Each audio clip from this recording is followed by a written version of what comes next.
Hello friends, स्वागत है आपके अपने YouTube channel AS2 job cracker में। मैं आपका दोस्त आदित्य सिंह लेके आ गया हूँ फिर से हिस्ट्री की सीरीज़ के तरीके से चल रही क्लास। देखिए दोस्तों, आज ये क्लास है 14वीं, जो कि बहुत ही उम्दा तरीके से चल रही है और ये विभिन्न परीक्षाओं के लिए बेस्ट क्लास है। और सबसे बेस्ट क्लास ये NTPC जो 12th लेवल के लिए है वह, और UPSSC पैट व अन्य राज्य स्तरीय परीक्षाओं के लिए बहुत ही बेस्ट क्वेश्चन टाइप से चल रही सीरीज़ है। दोस्तों, उम्मीद करता हूँ आपने हमारा चैनल सब्सक्राइब कर लिया होगा। अगर नहीं किया होगा तो आप कर लेंगे, और मैं निवेदन करता हूँ कि आप हमारे चैनल को ज़रूर सब्सक्राइब करेंगे। तो सभी से निवेदन है कि हमारे चैनल को सब्सक्राइब करें, लाइक करें, कमेंट करें, तथा जितने भी क्वेश्चन हैं सभी को अपनी नोटबुक में लिखते चलें। ये क्वेश्चन बार बार पूछे गए हैं तथा बार बार यही क्वेश्चन पूछे जाते हैं, कोई क्वेश्चन भी नया नहीं बनता है। ठीक है दोस्तों, थोड़ा सा लैंग्वेज चेंज हो जाती है बट क्वेश्चन वही होता है, आंसर भी वही होता है। बट इसीलिए हम तरह तरह की लैंग्वेजों के साथ आपके सामने क्वेश्चन लेकर आ रहे हैं। विभिन्न प्रकार से आपकी तैयारी कराने के लिए हम एकदम तैयार हैं। तो दोस्तों, उम्मीद करता हूँ आप भी अच्छे से तैयारी कर रहे होंगे और अपने स्वास्थ्य की भी ख्याल रख रहे होंगे। ठीक है दोस्तों, तो आइए शुरुआत करते हैं अपने 14वीं क्लास के प्रथम क्वेश्चन से, जो कि हिस्ट्री से लिया गया है। ठीक है, हिस्ट्री यानी इतिहास से। तो दोस्तों, शुरुआत करते हैं पहले क्वेश्चन से। भारत का प्रथम अस्पताल एवं औषधि बाग निर्माण कराया था। भाई साहब, क्वेश्चन कह रहा है भारत का प्रथम अस्पताल एवं औषधि बाग निर्माण कराया था, यानी कि भारत में सबसे पहला अस्पताल और औषधि बाग का निर्माण किसने कराया था। तो ये नीचे 4 ऑप्शन दिए गए हैं, तो बताएंगे दोस्तों। मेरे बताने से पहले भी आप कमेंट किया करो, ताकि आपको भी लगे कि हाँ, कितने हमारे सही जा रहे हैं, कितने गलत जा रहे हैं। जो गलत जा रहे हैं उनको लिखेंगे, जो सही जा रहे हैं उनको भी लिखेंगे, बट जो गलत जा रहे हैं उनको ज़्यादा जल्दी लिखेंगे और उनको बार बार भी याद रखेंगे। ठीक है, तो इसमें किसने अस्पताल और औषधि बाग का निर्माण कराया था, तो भाई साहब बताएंगे।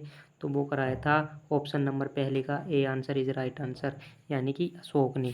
ठीक है, किसने कराया था, अशोक ने कराया था। ठीक है, और क्वेश्चन नंबर 2 कहता है अशोक ने बुद्ध होते हुए भी हिंदू धर्म में आस्था नहीं छोड़ी, इसका क्या प्रमाण है। यानी कि अशोक ने जो बौद्ध होते हुए भी हिंदू धर्म में आस्था नहीं छोड़ी, यानी हिंदू धर्म को भी मानता था। इसका जो जिक्र है यानी प्रमाण है वो कहाँ मिला है। तो ये नीचे आपके 4 ऑप्शन दिए गए हैं, चारों में से बताएंगे कहाँ मिला है इसका प्रमाण। तो दोस्तों, इसका प्रमाण मिला है हमको आपके देवन प्रिय उपाधि से, यानी देवों के प्रिय उपाधि जो मिली थी इसको, वहाँ से मिला है। ठीक है दोस्तों, यानी कि C option is right, option 2 का C option is right option. ठीक है दोस्तों, देवन प्रिय उपाधि से इसके बारे में पता चलता है। ठीक है, आगे चलते हैं क्वेश्चन नंबर 3 कहता है अशोक के शासनकाल में बौद्ध सभा किस नगर में आयोजित की गई थी। तो दोस्तों बताएंगे, अशोक के शासनकाल में बौद्ध सभा किस नगर में आयोजित की गई थी। तो दोस्तों, किस नगर में आयोजित की गई थी। तो ये नीचे 4 ऑप्शन दिए गए हैं, बताएंगे। आप अपना कमेंट भी कर दे रहे हैं दोस्तों आंसर को, और हम मेरे द्वारा जो बाद में बताया जाएगा उसको बाद में लगाते रहें। तो दोस्तों, वो आयोजित की गई थी पाटलिपुत्र में। वेरी वेरी इंपॉर्टेंट क्वेश्चन है दोस्तों ये वाला। ये यूपी पीसीएस और आपके UPSSC में कई बार पूछा गया है। ठीक है दोस्तों, इस क्वेश्चन को अपनी कॉपी में लिख के चलेंगे, यानी बहुत अच्छी तरीका का क्वेश्चन है। वेरी वेरी इंपॉर्टेंट, सारे ही क्वेश्चन इंपॉर्टेंट हैं जो बार बार पूछे जाते हैं। ठीक है, आइए चलते हैं क्वेश्चन नंबर 4 की ओर। क्वेश्चन नंबर 4 कहता है रज्जुक कौन थे। Very important question, very important. ठीक है, तो रज्जुक कौन थे। तो दोस्तों, रज्जुक कौन थे भाई साहब। तो रज्जुक थे आपके भाई साहब मौर्य शासन के अधिकारी। रज्जुक कौन थे, मौर्य शासन के अधिकारी, यानी 4 का B option is right option. क्या है 4 का B option is right option. ठीक है दोस्तों, ये ट्रिपल स्टार का क्वेश्चन है आपके लिए, ट्रिपल स्टार का। ठीक है, सही है दोस्तों। आइए चलते हैं क्वेश्चन नंबर 5 की ओर। क्वेश्चन नंबर 5 कहता है सार्थवाह किसे कहते हैं।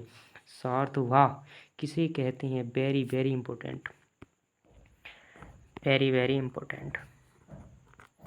ठीक है, इंपॉर्टेंट क्वेश्चन है भाई साहब। ये कम से कम 5-6 तरीके से 5-6 परीक्षाओं में पूछा जा चुका है। तो भाई साहब के सार्थवाह किसे कहते थे।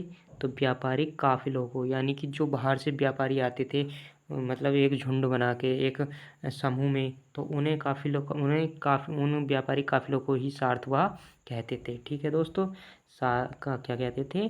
सार्थवाह कहते थे। ठीक है, यानी कि 5 का B option is right option. ठीक है, आइए चलते हैं क्वेश्चन नंबर 6 की ओर। 6 कहता है निम्न में से कौन सा अधिकारी मौर्य प्रशासन का भाग नहीं था। यानी निम्न, ये जो 4 क्वेश्चन है इनमें से ऐसा कौन सा अधिकारी है जो मौर्य प्रशासन का नहीं था, वो अलग का प्रशासन का था। तो कौन था भाई साहब? तो वो था भाई साहब आपके अग्रहारिक। ये यानी कि 6 का A answer is right answer. अग्रहारिक मौर्य शासन का नहीं था। ठीक है दोस्तों, आगे चलते हैं क्वेश्चन नंबर 7। क्वेश्चन नंबर 7 कहता है सारनाथ स्तंभ का निर्माण किसने कराया था। सारनाथ स्तंभ का निर्माण किसने कराया था? तो किसने कराया था भाई साहब? ये 4 ऑप्शन नीचे दिए गए हैं, बताएंगे। कमेंट भी करते रहें, लाइक भी करते रहें, शेयर भी करते रहें, सब्सक्राइब भी करना ना भूलें दोस्तों। अपने दोस्तों में शेयर करें, उनसे सब्सक्राइब कराएं। Best very very important question है भाई साहब ये वाला। ये 5 स्टार का क्वेश्चन है। ठीक है, 5 स्टार का। ठीक है, इसे 5 स्टार लगा के इसे लिखेंगे ज़रूर। ठीक है, सारनाथ स्तंभ का निर्माण किसने कराया था? सारनाथ स्तंभ का निर्माण किसने कराया था? तो वो कराया था अशोक ने। यानी 7 का बी आंसर। 7 का बी आंसर। ठीक है दोस्तों, आइए चलते हैं क्वेश्चन नंबर 8। क्वेश्चन नंबर 8 की बात करते हैं। निम्नलिखित में से किसे सर्वश्रेष्ठ स्तूप मानते हैं? निम्नलिखित में से सबसे अच्छा स्तूप यानी सर्वश्रेष्ठ स्तूप किसे मानते हैं? तो नीचे 4 ऑप्शन दिए गए हैं, इसमें से बताएंगे कौन सा स्तूप मानते हैं सबसे सर्वश्रेष्ठ। तो दोस्तों वो मानते हैं हम C option is right option. C option is right option, Sanchi का स्तूप। किसे मानते हैं? सांची का स्तूप। सांची के स्तूप के बारे में बता देता हूँ। सांची के स्तूप एक स्थापत्य कला के द्वारा निर्मित है। ठीक है, और सांची का स्तूप मध्य प्रदेश के रायसेन जिले में स्थित है। कहाँ? एमपी के रायसेन में। कहाँ स्थित है? रायसेन में। ठीक है दोस्तों, आइए चलते हैं क्वेश्चन नंबर 9 की ओर। क्वेश्चन नंबर 9 कहता है सांची का स्तूप किस शासक ने बनवाया था? सांची का स्तूप किस शासक ने बनवाया था? तो बताएंगे किस शासक ने बनवाया था। तो भाई साहब शासक कोई 4 ऑप्शनों में से कौन सा है? तो अशोक। शासक अशोक जी ने इस सांची के स्तूप को बनवाया था। ठीक है दोस्तों, वेरी वेरी इंपॉर्टेंट क्वेश्चन है ये सांची का स्तूप। ठीक है, वेरी वेरी इंपॉर्टेंट। 5 स्टार का क्वेश्चन है, 5 स्टार का। ठीक है, 5 स्टार का। आगे चलेंगे क्वेश्चन नंबर 10। क्वेश्चन नंबर 10 कहता है विश्व प्रसिद्ध पर्यटन स्थल सांची का प्राचीन नाम। हो क्या क्वेश्चन है भाई साहब, 5 स्टार का क्वेश्चन है ये भी, 5 स्टार का। ठीक है, चलते लगाते चलेंगे, लगाते कमेंट करते चलेंगे, सब्सक्राइब करते चलेंगे। तो सांची का स्तूप का प्राचीन नाम क्या था? जो पहले नाम था, क्या नाम था उसका भाई साहब? मैंने ज़बरदस्ती ये ऑप्शन ऊपर नीचे किए हैं। ठीक है, क्योंकि आदमी को ये तो लगे कि हाँ एकदम से कहाँ क्वेश्चन रखा है, एकदम से लगाना नहीं चाहिए। ठीक है, एकदम से ध्यान भी रखना चाहिए कहाँ क्वेश्चन है, क्या क्वेश्चन है, कहाँ ABC कैसे हो रखी। तो क्या है इसका आंसर? किसने सांची के स्तूप का नाम, प्राचीन नाम क्या था? तो भाई साहब वो था कांकणम। क्या था? 10 का A answer is right answer, कांकणम नाम था। ठीक है दोस्तों, ये इसके बारे में बता देता हूँ।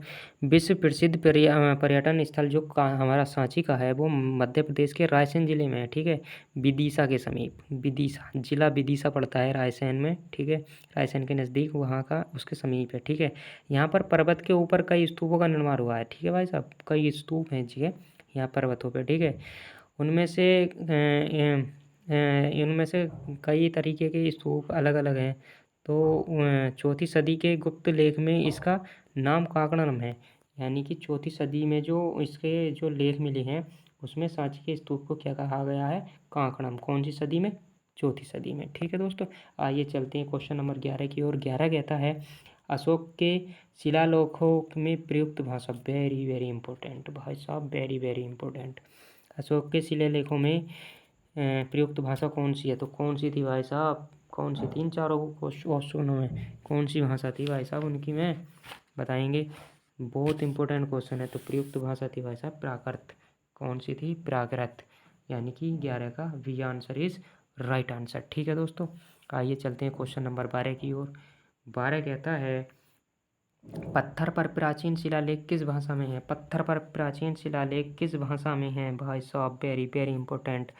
पत्थर पत्थर पर किस में है, तो वो भी प्राकृत में है। कौन से में, प्राकृत में, यानी 12 का C option is right option. 12 का C option is right option, पत्थर पर। भाई साहब वेरी वेरी इंपॉर्टेंट है, ठीक है, very very important, triple star का क्वेश्चन है ये। 13 क्वेश्चन चलते हैं। 13, ब्राह्मी लिपि का प्रथम उद्वाचन किस उत्कीर्ण अक्षरों में किया गया था। बे हो क्या क्वेश्चन है भाई साहब, वेरी वेरी इंपॉर्टेंट। ब्राह्मी लिपि का प्रथम उद्वाचन किस पर उत्कीर्ण अक्षरों से किया गया था, किस पर उत्कीर्ण किया गया था भाई साहब, तो बताएंगे किस पर उत्कीर्ण किया गया था। तो वो किया गया था पत्थर की पट्टियों पर, पत्थर की पट्टियों पर। तो दोस्तों मैं बता देता हूँ पत्थर की कैसी पट्टी होती है। जैसे आप सांची का स्तूप जाएंगे कभी घूमने, तो उसमें ना ऐसे जैसे अपन हम तुम टैले लगवाते हैं घर में, घर परिवार में टैले लगवाते हैं, मार्बल लगवाते हैं, तो ऐसे वो छोटी छोटी छोटी छोटी पट्टियाँ जो कट जाती हैं ना, उनमें लेख लिखा हुआ होता है, ऐसे करके लेख लिखा हुआ होता है। तो इसी प्रकार से लेख लिखा हुआ है, ठीक है, उन पट्टियों पर, पत्थर की पट्टियों पर ऐसे ही उत्कीर्ण हुए हुए हैं अक्षर, ठीक है। तो उन्हीं को क्या कहते हैं, पत्थरों की पट्टियों पर उत्कीर्ण अक्षर ही ब्राह्मी लिपि में है, जो कि सांची के स्तूप में स्थित है, ठीक है। ऐसे ही लिखे हुए हैं, ठीक है, पट्टियों पर, और तब जाके वो लगाए गए हैं, ठीक है। ठीक है दोस्तों, इसका आंसर होगा 13 का ए आंसर, ठीक है दोस्तों, ए आंसर। आइए चलते क्वेश्चन नंबर 14 की ओर। 14 कहता है, मौर्य साम्राज्य के पेशावर के निकट उत्तर दक्षिण भाग में अशोक के शिलालेख थे। मौर्य साम्राज्य के पेशावर के निकट उत्तर पश्चिम भाग में अशोक के शिलालेख थे। तो कैसे शिलालेख थे भाई साहब, अशोक के किस प्रकार के शिलालेख थे, तो बताएंगे। चारों ऑप्शन नीचे दिए गए हैं, अपने उचित आंसर बताएंगे। मौर्य साम्राज्य के निकट कैसे थे बताइए, तो भाई साहब 14 का आंसर होगा आपका खरोष्टी लिपि में। कैसी में, खरोष्टी लिपि में। वेरी वेरी इंपॉर्टेंट है, वेरी वेरी इंपॉर्टेंट है। 5 स्टार का क्वेश्चन है भाई साहब, 5 स्टार का, 5 स्टार का, ठीक है, वेरी वेरी इंपॉर्टेंट। 5 परीक्षाओं में पूछा जा चुका है। Jharkhand PCS, UP PCS, Uttarakhand PCS, UP triple SC, railway, इतनी परीक्षाओं में पूछा जा चुका है ये क्वेश्चन, ठीक है दोस्तों। इसका आंसर होगा खरोष्टी लिपि, यानी D option is right option. 15वां क्वेश्चन चलता है, कहता है, वह स्थान जहाँ प्राक अशोक ब्राह्मी लिपि का पता चलता है, वह स्थान जहाँ प्राक अशोक ब्राह्मी लिपि का पता चलता है, तो वो कहाँ है, क्या है दोस्तों, कहाँ है दोस्तों, बताएंगे। तो वो 4 ऑप्शन आपके सामने है, चारों में से बताएंगे कहाँ है दोस्तों। तो वो होगा आपका सही ऑप्शन आपका होगा भाई साहब अनुराधापुरम में, यानी कि B option is right option. कहाँ, अनुराधापुरम में, B option is right option, ठीक है दोस्तों, बी ऑप्शन। इसके बारे में थोड़ा बता देता हूँ। प्राक अशोक ब्राह्मी ब्राह्मी लिपि का पता श्रीलंका के स्थित अनुराधापुरम से पता चलता। भाई साहब श्रीलंका में जो अनुराधापुरम है ना, वहाँ से प्राक अशोक ब्राह्मी लिपि का पता चलता है। कहाँ से, श्रीलंका से। देखिए कहाँ क्वेश्चन पूछा है और कहाँ जाकर उत्तर मिला है, यानी क्वेश्चन पूछा जाता है भारत में, और इसके जो आप जो आंसर प्राक प्राक में और ब्राह्मी में बहुत बड़ा अंतर होता है भाई साहब, इसको याद रखेंगे। अनुराधापुरम श्रीलंका का क्वेश्चन है, मतलब श्रीलंका में स्थित है, और बात कहाँ पर मालूम की जा रही है, भारत में। तो ज़्यादातर आप लोग इसको ना गलती कर लेते। तो ये वेरी वेरी इंपॉर्टेंट क्वेश्चन है, 5 स्टार का क्वेश्चन है भाई साहब, और ये भी पीसीएस में पूछा गया है 3 बार, ठीक है। यूपी ट्रिपल एस से पूछ चुकी है एक बार क्लर्क में, ठीक है दोस्तों। तो आइए हमारी क्लास का यही आपके साथ मोटिव है कि भाई साहब अच्छे से अच्छा कंटेंट दें हम आपको। आपके एक सब्सक्राइब, एक लाइक, एक कमेंट से हमारे लिए बहुत ही ज़्यादा ऊर्जा प्रदान होती है। तो दोस्तों उम्मीद करता हूँ आप इस वीडियो को देखने के बाद अपने कॉपी पेन से इसको नोट भी करेंगे, दोस्तों में शेयर भी करेंगे, तथा उनसे सब्सक्राइब भी कराएंगे, ठीक है दोस्तों। हमारे ये पैट के लिए बहुत उम्दा क्लास है, इससे अलग कहीं कुछ नहीं बनने वाला, ठीक है। जितने क्वेश्चन करा रहे हैं इसी में से पैट बनेगा, ठीक है। अगर इससे अलग बन जाए तो भाई साहब बता देना, ठीक है।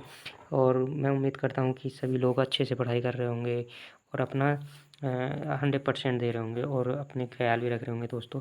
तो एक बार फिर से निवेदन है, हमारे चैनल को सब्सक्राइब करें, लाइक करें, कमेंट करें, और जो दोस्त हैं अपने उनको ये हमारा चैनल शेयर करें, उनसे बोलें कि भैया वहाँ पे इस तरह की टेस्ट सीरीज चल रही है, आप भी लगाओ, हम भी लगाते हैं, ठीक है दोस्तों। तो उम्मीद करता हूँ आप सभी ने मेरी बात को समझा होगा और क्लास भी समझी होगी। तो उम्मीद करता हूँ आप शेयर करेंगे, सब्सक्राइब करेंगे। थैंक यू दोस्तों। आपका बहुत बहुत धन्यवाद। जय हिंद, जय भारत।